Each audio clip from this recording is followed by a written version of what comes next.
وہ وقت یاد کرنے کے لائق ہے جب عمران کی بیوی نے کہا کہ اے پروردگار، جو بچہ میرے پیٹ میں ہے میں اس کو تیری نذر کرتی ہوں، اسے دنیا کے کاموں سے آزاد رکھوں گی، تو اسے میری طرف سے قبول فرما، تو سننے والا ہے، جاننے والا ہے۔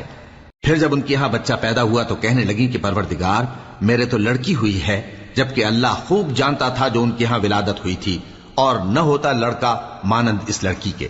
اور کہنے لگی میں نے اس کا نام مریم رکھا ہے، اور میں اس کو اور اس کی اولاد کو شیطان مردود سے تیری پناہ میں دیتی ہوں۔